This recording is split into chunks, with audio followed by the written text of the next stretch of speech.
17세기 대표적인 영국의 청교도 설교자이자 작가가 있습니다. 존 버년인데요. 1678년에 위대한 책을 기록을 남겼습니다. 철로 역정입니다. 성경 다음으로 많은 언어로 번역됐고 또 많이 판매되고 읽히는 책이다라고 평가받고 있습니다. 전 세계 200개 이상의 언어로 번역됐고요. 우리나라도 1895년에 게일 선교사님에 의해서 한국어로 번역이 되기 시작해서 한국어로만 수백 종에 이르는 그러한 번역본이 존재하고 있습니다. 어린이 이제 철로 역정, 또 만화 철로 역정, 하여튼 철로 역정에 관계된 책만 해도 지금 150여 종에 이른다고 합니다. 2019년도에는 지금 오른쪽에 포스터처럼 애니메이션으로도 이렇게 개봉이 되었습니다. 굉장한 작품이에요. 존 버년이 이 철로 역정을 감옥에서 썼습니다. 그는 당시에 타락한 영국 국교회에서 이제 설교를 하지 못하도록 금지를 시켰는데 그럼에도 불구하고 설교를 하다가 체포되어 감옥에 갇혔어요. 나는 이제 설교를 하지 않겠다라고 말을 하면 즉시 석방될 수 있었음에도 불구하고 그는 하나님이 부르신 사명을 위해서 계속해서 옥살이를 선택했습니다. 결국 12년이라는 긴 시간 동안 감옥에 갇혀 있으면서 위대한 역작 철로 역정을 우리에게 남긴 것이죠. 내용은 이렇습니다. 크리스천이라고 하는 주인공이 등에 무거운 짐을 가지고 있습니다. 그 짐은 죄의 짐입니다. 그 죄의 짐을 가지고 지금 살고 있는 멸망의 도시를 이제 나오는 거예요. 빠져나와서 좁은 문을 통과하고 수많은 유혹과 험난한 시험을 통과하며 마침내 하나님이 예비하신 영원한 도성, 천성에 이르게 되는 이야기를 담은 그런 이야기입니다. 철로 역정이 우리에게 주는 메시지는 중요한 메시지가 있어요. 그게 뭐냐 하면 우리가 살아가는 이 세상은 영원히 안주할 정착지가 아니라는 것입니다. 우리는 천국을 향해 걸어가는 순례자이다 라고 말을 하는 거예요. 오늘 성가대가 찬양했던 것처럼 우리는 광야를 지나는 순례자인 줄로 믿습니다. 이것이 굉장히 중요한 신앙의 핵심적인 메시지예요. 내 삶이 순례자라는 것만 알아도 우리는 신앙생활을 굉장히 바르게 하는 중요한 지침이 될 수 있습니다. 지침을 얻을 수가 있습니다. 그런데 제가 왜 철로 역정 말씀으로 오늘 말씀을 시작하냐 하면 우리가 지금 이제 다루고 있는 야곱의 인생이 바로 이 철로 역정의 인생을 우리에게 잘 보여주기 때문입니다. 야곱은 훗날 인생의 노년에 애굽의 바로왕 앞에 서서 그의 인생을 이렇게 말합니다. 창세기 47장 9절에 보니까 내 나그네 길의 세월이 130년입니다. 내 나이가 얼마 못 되니 우리 조상의 나그네 길의 연조에 미치지 못합니다. 이렇게 말합니다. 야곱은 조상의 삶이나 자신의 삶이나 똑같이 나그네라는 거예요. 이 나그네가 바로 순례자의 다른 표현입니다. 이 땅이 내 집이 아닌 사람이 나그네잖아요. 계속해서 목적지인 천성을 향하여서 나아가는 나그네였습니다 라고 고백해요. 특별히 오늘 창세기 31장은 야곱이 그동안 20년 동안 억압과 착취의 땅, 외삼촌의 집에 하란에 있었던 그 때를 마감하고 이제 그곳을 빠져나오는 그러한 이야기를 우리에게 전해주고 있어요. 마치 순례자가 크리스천이 멸망의 도시를 빠져나온 것처럼 오늘 야곱은 멸망의 도성, 성읍, 하란을 드디어 탈출하는 이야기를 우리에게 알려주고 있습니다. 오늘 31장 3절을 읽겠습니다. 여호와께서 야곱에게 이르시되 내 조상의 땅 내 족속에게로 돌아가라. 내가 너와 함께 있으리라 하시니라. 하나님께서 20년 만에 야곱에게 나타나셔서 말씀하십니다. 자, 뭐라고 합니까? 내 조상의 땅, 내 족속에게로 돌아가라. 네. 자, 순례자의 인생을 인도하시는 분은 하나님이신 줄로 믿습니다. 그리고 하나님의 말씀이 우리를 인도하는 것입니다. 하나님의 말씀 따라 가시기를 축복합니다. 하나님께서는 20년 동안은 특별하게 야곱에게 나타나진 않았어요. 그렇지만 하란에서의 20년은 철저하게 하나님의 개입과 인도하심이었습니다. 야곱은 아무것도 가진 것 없이 그저 빈손으로 이 외삼촌의 집에 갔지만 20년이 지난 지금 그에게는 아내들과 11명의 아들들과 그리고 충분히 독립할 수 있는 재산을 확보하게 되었습니다. 이것은 하나님의 놀라운 기적이었죠. 도저히 라반에게서는 얻어낼 수 없는 것들을 하나님이 얻어내게 하신 거예요. 그리고 드디어 하나님이 정하신 20년의 기간이 찾아 이제 그를 순례 여정으로 떠나보내시는 것입니다. 하나님이 근데 목적지가 있죠. 조상의 땅, 내 족속에게 돌아가라 라고 말합니다. 바로 아브라함에게 약속하고 이삭에게 약속하고 20년 전에 야곱에게 약속하셨던 바로 그 땅, 가나안 땅을 말하는 것이에요. 언약의 땅입니다. 약속의 땅, 앞으로 후손들이 대대손손이 살아갈 땅, 가나안으로 돌아가라는 것이에요. 자, 이 명령은 야곱에게만 준 명령이겠습니까? 바로 이 자리에 계신 우리 성도님들 한 분 한 분에게 주시는 하나님의 말씀인 줄로 믿습니다.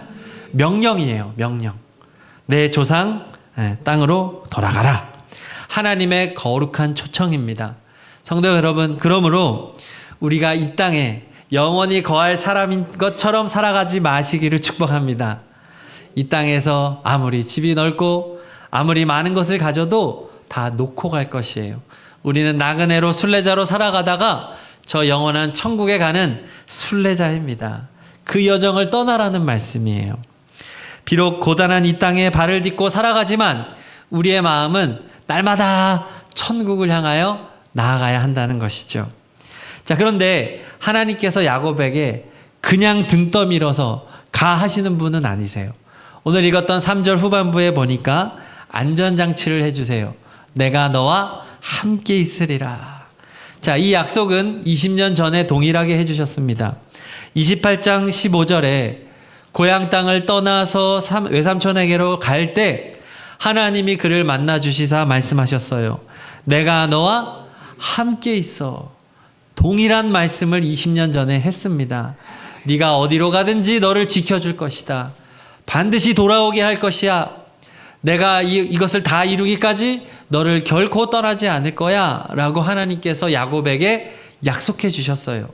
그때는 야곱이 하나님과 처음으로 인격적인 관계를 맺기 시작할 때였습니다. 그랬기 때문에 그때의 말씀은 미심쩍었어요. 그때의 말씀은 확고한 믿음을 가지고 붙잡을 수는 없었습니다. 그러나 20년이 지난 지금 내가 너와 함께 있다는 이 말씀은 전혀 다른 의미로 야곱에게 다가왔을 거예요. 왜냐하면 20년 전에 하신 약속을 20년 동안 신실하게 지키신 하나님을 경험했기 때문입니다.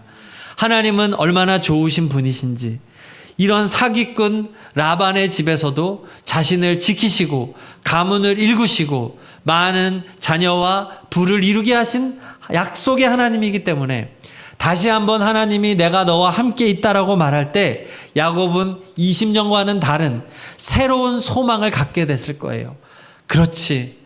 20년 전에 나를 만나 주셔서 지금까지 인도하여 주신 에베네셀의 하나님께서 앞으로도 분명히 나와 함께 하시며 인도해 주실 거야. 이 믿음을 갖게 된 것입니다. 성도 여러분, 하나님께서 성도님들과 함께 하심을 믿으시기 바랍니다. 하나님은 성도님들을 절대로 버리지 않으십니다. 절대로 떠나지 않으십니다. 언제나 함께 하시며 인도해 주십니다. 지금까지 인도해 주셨잖아요. 앞으로 이 믿음을 가지고 순례의 여정을 떠나시기 바라요. 자, 그렇게 야곱은 하나님의 말씀에 용기를 얻어서 이제 순례의 길을 떠나기로 이제 결심합니다. 그래서 라헬과 레아 두 아내를 불러서 이야기를 해요. 5절과 6절을 읽겠습니다. 그들에게 이르되 내가 그대들의 아버지의 안색을 본즉 내게 대하여 전과 같지 아니하도다. 그러할지라도 내 아버지의 하나님은 나와 함께 계셨느니라. 그대들도 알거니와 내가 힘을 다하여 섬겼거늘. 아멘. 자, 여기서 우리는 순례자의 태도가 어떠해야 되는지를 확인할 수 있습니다. 5절에서 야곱은 하나님의 은혜를 말해요. 내 아버지의 하나님이 나와 함께 계셨습니다. 신앙 고백을 합니다. 그리고 바로 6절에 뭐라고 말합니까? 내가 온 힘을 다하여 그대들의 아버지 장인어른을 섬겼습니다 라고 말을 하죠. 힘을 다했다고 말합니다. 온 기력을 다해서 낮이나 밤이나 최선을 다하여 땀 흘려 노동하고 일했다고 하는 것이죠. 그 사기꾼, 너무나도 악독한 고용주였던 삼촌이자 장인이었지만 그럼에도 불구하고 자신에게 주어진 삶의 자리에서 나그네의 삶을 성실하게 살아갔다는 거예요. 자, 이것이 우리에게 주는 중요한 메시지가 있어요. 참된 신앙이라고 하는 것은 하나님의 은혜만을 구하면서 그저 가만히 앉아 게으르게 있는 것이 아니라는 사실입니다. 참된 신앙은 무엇입니까? 하나님의 은혜를 고백함과 동시에 내게 주어진 삶의 자리에서 땀 흘려 최선을 다하여 광야길을 걸어가는 것입니다. 할렐루야. 악독한 사람이라 할지라도 아무리 억울한 세상이라 할지라도 걸어가는 거예요. 이거 아직 띄워주면 안 됩니다. 자, 지금 현실이 아무리 억울하고 아무리 내 마음을 뒤집어 놓고 너무나도 내 노력에 비해서 주어지는 것이 적다 할지라도 핑계대지 말고 주어진 현실에 최선을 다하는 것, 이것이 신앙이라는 거예요. 신앙의 균형입니다. 모든 것이 하나님의 은혜입니다와 동시에 최선을 다하여 살아가는 거예요. 어느 정도로 살아가야 되느냐? 마치 내가 노력해서 구원받을 것처럼, 마치 내가 노력해서 복받을 것처럼 세상 사람들보다도 더 땀 흘려 열심으로 성실하게 정직하게 살아가야 한다는 거예요. 20년 전에 그 전에 과거의 야곱은 자신이 원하는 것을 얻어내기 위하여 속임과 거짓의 방법을 사용했잖아요. 그러나 이제 야곱은 그 방법을 쓰지 않습니다. 하나님의 은혜를 고백하면서 최선을 다해 노력하는 것이죠. 이것이 이제 다시 보여주세요. 신앙생활이 두 가지 균형. 100% 하나님의 은혜와 100%의 인간의 노력이 만나는 지점에서 하나님의 기적이 일어난다는 사실입니다. 할렐루야. 성경의 인물들을 하나하나 생각해 보세요. 아브라함, 그쵸? 다윗, 모세, 하나님의 사람들 한 명 한 명 한번 저 원칙을 가지고 대입해 보세요. 다 맞아떨어집니다. 하나님의 사람들이 목숨을 걸고 자신의 모든 것을 다하여서 신앙의 길을 걸어가지만 그들의 입술의 고백은 무엇인가요? 하나님이 하셨습니다. 모든 것이 하나님의 은혜입니다. 다 하나님이 하셨으니 하나님만 찬양을 받아 마땅하십니다. 저는 마땅히 해야 할 바를 했을 뿐입니다. 모든 영광은 하나님에게. 할렐루야. 이것이 우리의 고백이 돼야 한다는 것이죠. 이런 순례의 여정을 걸어가는 거예요. 자, 그런데 이렇게 아내들에게 말하고 야곱이 순례의 여정을 떠날 때 그 사실을 라반에게 알리지 않습니다. 20절에서 22절을 읽겠습니다. 야곱은 그 거취를 아람 사람 라반에게 말하지 아니하고 가만히 떠났더라. 그가 그의 모든 소유를 이끌고 강을 건너 길앗 산을 향하여 도망한 지 3일 만에 야곱이 도망한 것이 라반에게 들린지라. 야곱은 라반 몰래 은밀하게 도망을 간 거예요. 치밀하게 계획을 세워서 그 많은 가축과 가족을 데리고 몰래 갔어요. 자, 왜 몰래 도망갔을까요? 라반은 절대로 야곱을 보내지 않았을 것이기 때문입니다. 수단과 방법을 가리지 않고 어떻게든 야곱을 막거나 아니면 야곱의 모든 재산을 다 뺏고 야곱을 빈손으로 쫓아냈을 그런 사람이기 때문이에요. 도망가야만 했던 것입니다. 3일 뒤에 이 사실을 아는 라반이 쫓아와서 말해요. 28절 봅니다. 내가 내 손자들과 딸들에게 입맞추지 못하게 하였으니 내 행위가 참으로 어리석도다. 지금 이 말은 거짓말입니다. 라반은 딸들, 손자들을 끔찍하게 생각하는 사람이 전혀 아니에요. 도구로 생각하는 사람이에요. 그래서 레아도 상의 없이 그냥 시집을 보내버리잖아요. 자녀들의 마음은 상관없는 사람, 잔혹한 사람이에요. 그런데 이렇게 말한 이유는 지금 인간적인 정과 미련을 흔들어서 야곱을 어떻게든 붙잡으려고 하는 심산입니다. 자, 결국 오늘 야곱은 몰래 도망쳐야만 했습니다. 과거의 삶으로부터 20년 동안의 억압과 착취의 땅으로부터 도망가야만 했다는 거예요. 이것이 오늘날 순례자인 우리가 어떻게 살아가야 할지를 알려줍니다. 즉 순례의 여정을 떠날 때는 인간적인 미련을 조금도 남기지 말고 결연하게 끊어버리고 도망쳐야 한다는 사실입니다. 할렐루야. 이것을 실패한 사람이 롯의 아내예요. 창세기 19장 보면은 롯의 아내가 불의 심판을 당하는 소돔과 고모라를 피해 도망치다가 그 안락했던 삶과 재물이 생각이 나는 거예요. 그래서 그만 뒤를 돌아보았고 뒤를 돌아보다가 소금 기둥이 되었습니다. 네, 그림 계속 보여주세요. 네. 뒤를 돌아보지 말라고 했는데 뒤를 돌아본 거예요. 우리도 마찬가지입니다. 내가 순례자라고 하는 신분을 한순간도 잊지 마시기를 축복합니다. 순례자라는 것을 잊지 말고 뒤를 돌아봐서는 안 되는 거예요. 뒤를 돌아보면 소금 기둥 됩니다. 뒤를 돌아보면 우리의 신앙은 정체됩니다. 망가지게 됩니다. 성도 여러분, 혹시 하나님 보시기에 옳지 않다는 것을 알면서도 단호하게 끊어버리지 못하는 과거가 있으십니까? 은밀하게 아무도 모르는 곳에서 하나님이 기뻐하시지 않는 것을 이렇게 바라보고 하지는 않습니까? 가지 말아야 할 곳을 가거나 보지 말아야 할 것을 보거나 생각하지 말아야 할 것을 생각하며 살아가고 있지는 않습니까? 과거에 매여 있는 그 자리에서 즉시 끊어내고 단호하게 도망치기를 축복합니다. 도망쳐야 하는 거예요. 우리를 묶어놓는 죄악의 사슬에서 벗어나야 하는 것입니다. 순례자의 첫 번째 여정은 죄악의 도시를 과감하게 도망쳐 나오는 것입니다.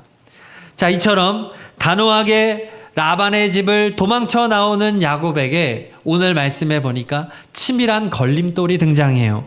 19절을 보겠습니다. 그때 라반이 양털을 깎으러 갔으므로 라헬은 그의 아버지의 드라빔을 도둑질하고, 라헬이 이제 떠날 것을 미리 알고 아버지의 드라빔을 훔쳤다 합니다. 이 드라빔은 가족의 집안을 지켜주는 수호 신상을 말합니다. 집안의 우상이에요. 그런데 이 드라빔은 단순한 우상이 아닙니다. 드라빔은 그 집안의 상속권을 상징하는 법적인 권리증 역할을 하는 것이 이 드라빔이었다고 해요. 그러니까 이 드라빔은 이 집안의 보물인 것입니다. 이 드라빔은 라반에게서 그 다음에 이 가문의 가장에게로 전수되면서 이 가족의 상속권이 누구에게 있는지를 알려주는 아주 중요한 상징물이었던 거예요. 즉 라헬은 몸으로는 이곳을 떠나가지만 그는 손에 친정의 우상과 또 아버지의 상속자라고 하는 물질적인 안정, 장치를 쥐고 떠나온 거예요. 그것을 미련을 가지고 있었던 것이죠.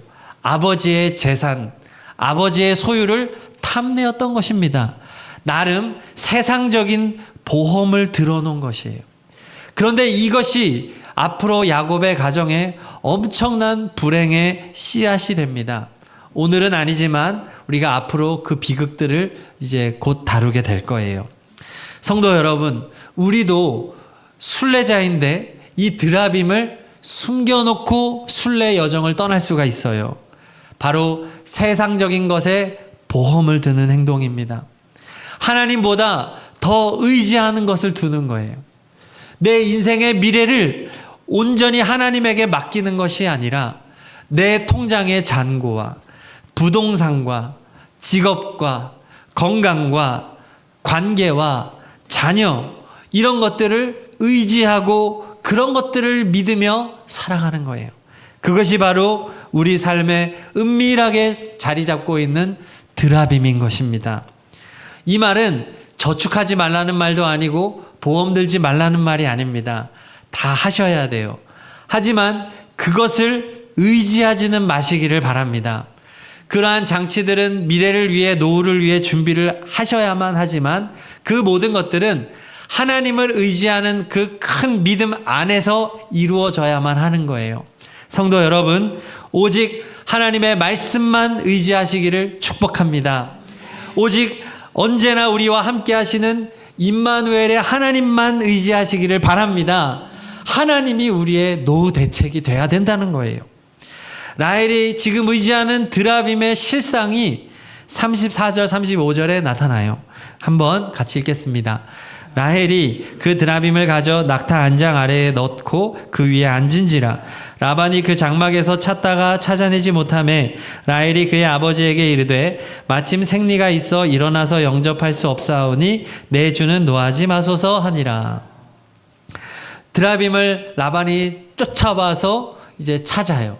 그런데 그때 라헬이 이 드라빔을 나귀의 안장 속에 쑤셔놓고 그 위에 주저앉아서 생리를 핑계대며 일어나지 않았습니다. 자, 이 장면이 성경이 드라빔을 풍자하는 장면이에요. 가족의 집안을 지켜준다고 하는 우상이 지금 여인의 엉덩이 밑에 깔려서 꼼짝도 하지 못하는 이미지로 우리에게 보여지고 있잖아요. 드라빔이 이것밖에 안 된다는 거예요. 드라빔은 고작 그리고 생리가 뭡니까? 그러니까 가장은 아니고 부정한 것으로 취하잖아요. 이것은 죄를 말하는 것이 아니라 부정, 여성이 생리하는 지금 상황 속에서 그 밑에 깔려 있는 드라빔. 얼마나 우상이라고 하는 것이 헛되고 부정하고 쓸모없는 것인지를 성경이 고발하고 있는 거예요. 그럼에도 불구하고 라헬이 이 드라빔을 훔쳐갔다라고 말하는 거죠. 자, 그런데 이 사실을 야곱은 몰랐어요. 그래서 라반 앞에서 무시무시한 저주를 내뱉습니다. 32절에 보니까 외삼촌의 신을 누구에게서 찾든지 그는 살지 못할 것이라고 말합니다. 이게 뭐냐 하면 사형이라는 거예요. 자기가 그토록 사랑하는 라헬이 이 드라빔을 훔쳐갔다는 것도 알지 못한 채 지금 라헬에게 사형 선고를 내리고 있는 것입니다.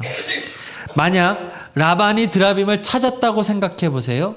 그러면 라헬은 바로 그 자리에서 처형당해도 할 말이 없습니다. 그리고 야곱은 그동안의 모든 도덕적 정당성을 다 잃어버리고 모든 재산을 라반에게 빼앗기게 될 것이고 절대로 약속의 땅으로 돌아갈 수 없게 되었을 거예요. 지금 라헬이 범한 이 죄가 얼마나 심각한 죄인지를 보여주는 거예요. 그 쓸모없는 그 우상 그 하나가 야곱의 가문을 완전히 망가뜨릴 뻔했다는 사실이죠. 파멸시킬 뻔했다는 거예요. 성도 여러분, 기억하십시오. 우리가 우리 인생에서 남몰래 은밀하게 드라빔을 훔쳐놓고 그것을 하나님보다 더 의지하며 살아갈 때 그것은 나에게만 피해를 주는 것이 아니라 내가 속한 공동체를 파멸에 이르는 심각한 위기가 될 수 있다는 사실입니다. 성도 여러분, 꼭 드라빔을 온전히 버리시기를 축복합니다. 내 삶의 드라빔이 무엇인지를 깊이 생각해야 돼요. 내가 하나님보다 더 사랑하는 것이 무엇인가? 내가 세상에 미련을 두는 것은 무엇인가? 그것은 반드시 놓고 가야 하는 것입니다. 결국 야곱이 경솔하게 내뱉은 이 저주는 훗날 창세기 35장에서 라헬의 죽음의 복선 역할을 해요. 35장 16절 19절 읽겠습니다. 그들이 베델에서 길을 떠나 에브랏에 이르기까지 얼마간 거리를 둔 곳에서 라헬이 해산하게 되어 심히 고생하여 라헬이 죽음에. 라헬은 둘째 아들 베냐민을 낳다가 산고로 인하여 일찍 요절하게 됩니다. 그런데 이런 정말 일찍 요절하게 되는 이 이유가 오늘 야곱의 저주 속에 복선처럼 담겨져 있는 것이죠. 자, 그렇지만 지금 이 순간에는 라헬의 범죄가 들통나지 않아요. 왜 들통나지 않았을까요? 오늘 24절을 같이 읽겠습니다. 밤에 하나님이 아람 사람 라반에게 현몽하여 이르시되 너는 삼가 야곱에게 선악간에 말하지 말라 하셨더라. 아멘. 하나님께서 야곱이 떠나기 전날 밤 라반의 꿈에 나타나서 이미 모든 장치를 다 해놓으셨기 때문이에요. 엄하게 꾸짖었어요. 삼가 야곱에게 선악간에 말하지 말라. 옳고 그름. 지금 라헬이 잘못했잖아요. 이런 거 들통나더라도 너 이것 가지고 야곱 건드리지 마라고 말한 거죠. 너 건드리면 죽여버릴 거야. 이런 거죠. 하나님이 이미 모든 장치를 다 해 놓으신 것입니다. 자, 하나님이 왜 라헬의 죄 또 야곱의 경솔한 저주를 덮어주셨을까요? 그것은 언약 때문입니다. 아브라함과 이삭과 야곱에게 맺어주셨던 그 언약으로 인해서 보호해 주신 거예요. 다 완벽한 사람들이 아니었잖아요. 다들 치명적인 단점들, 죄악들이 있습니다. 그러나 그때마다 하나님은 덮어주시고 감싸주시고 지켜주시고 그들이 순례의 여정을 끝까지 완주할 수 있도록 이끌어 주셨어요. 하나님의 은혜였다는 것이죠. 근데 여기서 우리가 알아야 될 것이 있습니다. 하나님이 허물을 덮어주시는 것은 그냥 묻어두는 게 아니라는 거예요. 하나님은 반드시 죄의 대가를 지불하게 하시잖아요. 하나님이 오늘 라헬과 야곱의 허물을 덮어주신 이유는 장차 독생자 예수 그리스도께서 갈보리 언덕 십자가에서 우리가 치러야 할 모든 죄의 삭과 대가를 다 짊어지고 피 흘려 죽으셨기 때문에 죄의 대가를 완벽하게 지불하셨기 때문에 이렇게 덮어주신 것입니다. 할렐루야. 다 하나님이 덮어주셨다는 거예요. 라헬의 죄, 야곱의 저주, 그것은 다 예수님에게로 향한 것이죠. 그리고 하나님은 신실한 언약으로 이 가정을 지켜주신 것입니다. 그렇습니다. 우리가 순례자로 광야길을 오늘도 걸어가고 있잖아요. 그런데 우리가 온전하지 못해요. 이 가운데 온전한 성도 있습니까? 나는 정말 순례의 길을 끝까지 완주할 거라고 자신할 수 있는 성도님 이 자리에 있습니까? 아마 없을 것입니다. 우리에게는 치명적인 약점이 있어요. 우리는 다 연약합니다. 우리에게는 숨겨놓은 드라빔 하나 정도는 다 있는 사람들이에요. 이렇게 우리가 연약하고 우리가 부족한 존재임에도 불구하고 하나님께서 목적지인 천국까지 우리를 인도하시는 이유가 있어요. 예수님의 십자가 때문입니다. 예수님께서 우리의 모든 죄와 허물을 십자가에서 다 이미 용서하셨기 때문입니다. 예수님의 보혈의 능력으로 우리는 오늘도 순례의 여정을 갈 수 있는 것이에요. 하나님의 은혜입니다. 자, 그것을 믿어야 하는 것이죠. 자, 결국 라반은 자청하여 야곱과 평화협정을 맺게 됩니다. 50절 52절 읽겠습니다. 만일 내가 내 딸을 박대하거나 내 딸들 외에 다른 아내들을 맞이하면 보라 하나님이 나와 너 사이에 증인이 되시느니라 함이었더라. 내가 이 무더기를 넘어 내게로 가서 해하지 않을 것이요 내가 이 무더기 이 기둥을 넘어 내게로 와서 해하지 아니할 것이라. 아멘. 라반은 야곱이 딸들을 박대하거나 다른 아내를 얻지 않게 합니다. 자, 딸을 사랑해서가 아니에요. 행여나 야곱이 타 지역으로 이동해서 그 부족의 딸들과 결혼하면 그 세력이 키워지고 그 부족과 함께 라반을 공격해 올 수 있기 때문입니다. 그래서 야곱이 그 세력을 키워서 함께 자신을 공격해 오지 않도록 방지하는 거예요. 그리고 야곱이 돌무더기를 쌓습니다. 그 다음에 경계를 정해요. 자, 너도 이 선 넘어오지 마. 나도 넘어가지 않을게. 라고 지금 언약하는 것이죠. 마치 옛날에, 요즘은 아니지만 예전에 저 국민학교 다닐 때 책상이 이렇게 두 명이 같이 있었어요.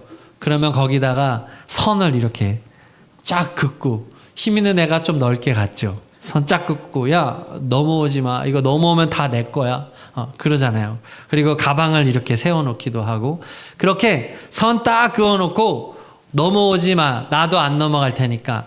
라고 상호 간에 평화협정을 맺은 거죠. 이 협정이 의미하는 바가 무엇일까요? 지금 야곱이 영구적으로 하란에서의 삶과 결별하게 되었다는 거예요. 이제 끊어졌다는 것입니다. 20년 동안 억압받고 착취당했던 과거로부터 완전하게 해방되었다는 거예요. 라반으로 대표되는 세상의 권세로부터 이제 그 영향력이 더 이상 미치지 않는 자리로 이제는 탈출했다는 것을 보여주는 것입니다. 그리고 이제 이 라반으로부터, 대적으로부터 축복을 받아내요. 55절을 읽겠습니다. 라반이 아침에 일찍 일어나 손자들과 딸들에게 입맞추며 그들에게 축복하고 떠나 고향으로 돌아갔더라. 자, 하나님께서는 이 대적으로 말미암아 축복을 하게 하는 거예요. 마치 시편 23편에서 그 악인이 보는 앞에서 내게 상을 베풀어 주시는 그 하나님을 말하고 있는 거죠. 하나님께서는 언약의 백성을 공격하려는 대적의 모든 힘을 완벽하게 무력화시키는 하나님이신 줄로 믿습니다. 그리고 그 대적이 오히려 축복하게 만드시는 하나님이라고 하는 사실이에요. 놀라운 하나님이시죠. 바로 이렇게 하란을 탈출하는 장면이 후에 이스라엘의 출애굽 장면과 연결이 됩니다. 오늘 장면은 출애굽의 축소판이에요. 출애굽의 예고판입니다. 하나님의 전적인 은혜로 빈손이었던 야곱이 가족과 가문을 또 재산을 가지고 그렇게 넉넉한 손으로 탈출할 수 있었던 것과 같이 출애굽하기 전 이스라엘 백성은 강력한 바로 왕의 권세 아래에 있었는데 그들은 노예 신분에 불과했는데 손에 가득 보물과 보화를 안고 그 애굽으로부터 탈출하게 되었잖아요. 자, 그리고 이 이야기는 오늘날 우리에게도 동일하게 이어집니다. 우리는 이 세상 가운데 죄와 사망 가운데 있는 세상에서 신음하며 살아가는 나그네예요. 광야길을 살아갑니다. 그러나 하나님은 어떤 분이십니까? 이 죄악의 도시로부터 우리 손에 잔뜩 금은 보화를 안고 저 천성으로 가게 하시는 하나님이신 줄로 믿습니다. 세상이 아무리 우리를 착취하고 세상이 아무리 우리를 억압해도 하나님이 우리에게 베풀어 주시는 온갖 복과 은혜들을 막아낼 수가 없는 것입니다. 하나님은 사탄과 세상과 우리를 완벽하게 선을 긋고 절대로 사탄이 우리를 침범하지 못하도록 영적인 선을 그어주시는 하나님이십니다. 그리고 대적으로부터 축복을 받게 하시는 하나님이라는 사실이에요. 그 하나님을 믿음으로 고백하며 나아가는 순례자 되시기를 축복합니다. 그게 우리의 거룩한 직분이에요. 우리는 그저 이 세상에 살면서 그냥 이만한 집에 살면 됐지, 그냥 먹고 살면 됐지, 이렇게 안주할 사람들이 아닙니다. 우리는 영원한 천국 시민인 줄로 믿습니다. 그 영화로운 땅에서, 영화로운 나라에서 하나님의 놀라운 위임과 권한을 받아서 그 땅에서 정말 위대한 하나님의 통치의 위임자로서 예수 그리스도와 함께 그 천국에서 왕같은 제사장으로 살아갈 거룩한 하나님의 백성인 줄로 믿습니다. 이 정체성을 가지고 오늘 하루하루를 살아가라는 것이에요. 우리는 연약합니다. 우리는 부족합니다. 우리는 드라빔을 숨겨놓고 있습니다. 그러나 하나님께서는 예수 그리스도의 십자가 보혈의 은혜로 우리의 모든 죄와 허물을 씻어주셨어요. 그리고 이제 우리의 순례의 여정을 통해서 하나님은 무슨 일을 하실까요? 바로 드라빔을 버리게 하시는 것입니다. 드라빔을 완전히 깨뜨리십니다. 드라빔이 얼마나 헛된 것인지를 깨닫게 하시고 드라빔을 청산하고 하나님의 백성답게 거룩한 하나님의 자녀로 우리를 빚어가시는 것이 순례자의 인생인 줄로 믿습니다. 우리가 이 세상에서 살아가는 목적은 돈 더 버는 게 아니에요. 우리 이 세상에서 안정적인 직업을 얻는 게 아니에요. 먹고 사는 게 우리 인생의 목표가 아닙니다. 거룩입니다. 하나님 예수 그리스도를 닮아가는 거룩한 여정을 떠나시는 그러한 복된 순례자로 살아가시기를 축복합니다. 우리 계속해서 야곱의 인생을 통해서 순례의 인생을 함께 걸어가며 하나님이 우리 인생을 어떻게 빚어가시는지를 함께 나누도록 하겠습니다. 자, 이 시간 찬양하고 기도할 텐데요. 혹시 은밀하게 감추어 놓은 드라빔이 있다면 뒤를 돌아보는 것들을 온전히 이 시간 하나님 앞에 다 십자가 앞에 내어놓고 온전히 버리는 시간 되시기를 축복합니다. 여호와께 돌아가자 찬양합시다. 내 백성이 나를 떠나 돌아섰지만 내 사랑이 내 백성을 보기 못하니 내 모든 것 내어주고 나 그들을 얻으리라. 여호와께 돌아가자. 우린 돌아서도 그는 변치 않네. 여호와께 돌아가자. 우린 넘어져도 그 사랑 영원한. 여호와께 돌아가자. 여호와께 돌아가자. 우린 돌아서도 그는 변치 않네. 여호와께 돌아가자. 우린 넘어져도 그 사랑 영원. 우리 처음부터 한 번 더 고백합니다. 내 백성이 나를 떠나 돌아섰지만 내 사랑이 내 백성을 보기 못하니 내 모든 것 내어주고 나 그들을 얻으리라. 아멘. 여호와께 돌아가자.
붙잡고 기도할 텐데요. 우리는 순례자입니다. 이 세상에 안주하는 사람이 아닙니다.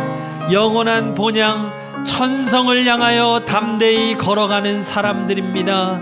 기도하실 때 주여 내 속에 은밀히 숨겨둔 세상의 헛된 드라빔을 십자가 앞에 내어 놓습니다. 뒤를 돌아보는 신앙을 이제는 멈추고 오직 천성을 향하여 믿음으로 나아가는 진정한 순례자가 되게 하여 주시옵소서. 신실하신 하나님을 바라보면서 다 함께 기도하시겠습니다. 할렐루야. 주님, 우리는 아버지 순례자입니다. 주여, 우리는 헛되고 헛된 죄악된 이 세상을 살아가면서 오직 하나님의 약속을 붙잡고 믿음으로 나아가는 순례자인 줄로 믿습니다. 하나님, 우리가 어떠한 상황에도 좌절하지 아니하고 어떠한 상황에도 낙심하지 아니하고 십자가를 바라보며 예수 그리스도의 은혜로 말미암아 믿음으로 예수님을 바라봅니다. 십자가를 바라봅니다. 조상의 땅으로 나갑니다. 이 순례 여정을 떠나는 우리가 되게 하여 주시옵소서. 아버지 하나님, 우리의 마음이 주님 보시기에 합당하고 되기를 원합니다. 주님, 우리 성도님들 삶의 자리를 박차고 일어나 믿음의 여정을 떠나게 하여 주시옵소서. 안주하지 않게 하여 주시옵소서. 담대하게